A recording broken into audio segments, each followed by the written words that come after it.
अच्छा कर दिया। अब ऐसा है, हम लोग 3-5 दिन धूप में चल रहे हैं, ये कोई बहुत बड़ी पीड़ा नहीं है।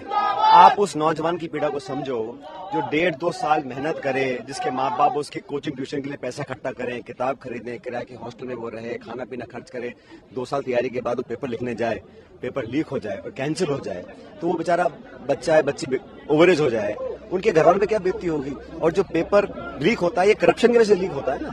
अगर किसी के पास पैसा है हो सकता है वो पेपर खरीद ले, लेकिन ये पूरी व्यवस्था को बदलना चाहिए। मूल चूक परिवर्तन जब तक हम नहीं करेंगे, इस पूरे इंस्टीट्यूशन को जो एक कार्टेल बना हुआ है उस पर प्रहार करना पड़ेगा ना, ताकि लोगों को विश्वास रहे कि हम अगर पेपर लिख रहे हैं, दे रहे हैं, इंटरव्यू दे रहे हैं, तो हम एक ट्रांसपेरेंट तरीके से दे रहे हैं। और विश्वसनीयता, क्रेडिबिलिटी और आस्था सिस्टम में बनी है नौजवानों की, ये बहुत इंपॉर्टेंट है। और ये करप्शन जो है, ये मैं तो बहुत पहले से कहता आया हूँ, खासकर पिछली गवर्नमेंट ने जो करप्शन इश्यूज हमने टेकअप किए थे उस पर हम प्रभावी कार्रवाई नहीं कर पाए, इसलिए उस पर कार्रवाई करने का समय आ गया है। तो आपने करप्शन के मुद्दे पर कांग्रेस कर्नाटक में इतने भारी वोट से आई है, यही मुद्दा आप यहाँ उठा रहे हैं, क्या लगता है कि करप्शन वाकई एक बड़ा एक ऐसा टूल बन गया है कि जनता को? देखो, लोग इसकी चर्चा शायद ना करते हो, लेकिन ये हकीकत है कि करप्शन से मध्यम वर्ग, गरीब तबका, जो आम व्यक्ति है, जो बहुत पैसे वाले हैं उनको तो ज्यादा फर्क नहीं पड़ता होगा, लेकिन जिस व्यक्ति को पेट काट के बच्चों को पढ़ाना पड़ता है वो व्यक्ति जानता है कि दिहाड़ी क्या होती है, रोज पैसे कमा के चूल्हा जलाना क्या होता है।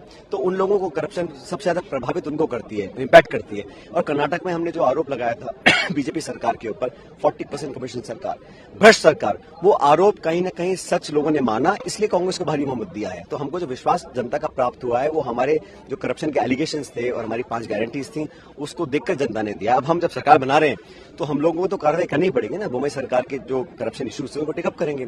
ठीक वही मांग मैं राजस्थान में तो कर रहा हूँ, पिछले 4 साल से कर रहा हूँ। किसी कारणवश वो हम लोग उस पर कार्रवाई नहीं कर पाए हैं, उसके क्या कारण है मैं नहीं जानता हूं, लेकिन मेरी तरफ से कुछ लोग कहेंगे कि आपने एकदम से क्यों किया। मैं 1.5 साल से आग्रह कर रहा हूं, चिट्ठी लिख रहा हूं, निवेदन कर रहा हूं, अनशन मैंने कर लिया, सारी मैंने पूरी कोशिश कर ली, और मैं अब यात्रा निकाल रहा हूं। भाई पब्लिक की आवाज सबको सुननी पड़ती है, तो इसलिए जन समर्थन हमको मिल रहा है क्योंकि हमारे इश्यूज इंपॉर्टेंट है। तो आखिरी सवाल है कि कांग्रेस जीत कर आई है, वहाँ उन्होंने ये कहा है कि वहाँ कांग्रेस एकजुट थी और तमाम जो नेता थे वहाँ पर भी इंटरफेयर काफी थे, लेकिन सबको कांग्रेस ने एकजुट किया। राजस्थान में भी वो इसी तरीके से करेंगे कि चाहे आपके इशूज हो या गहलोत साहब के इशूज हो, उन सबको एक ऐसा होता है जब हम सरकार में होते, गवर्नमेंट में होते हैं, तो प्रदेश का मुखिया, प्रदेश का चेहरा मुख्यमंत्री होता है।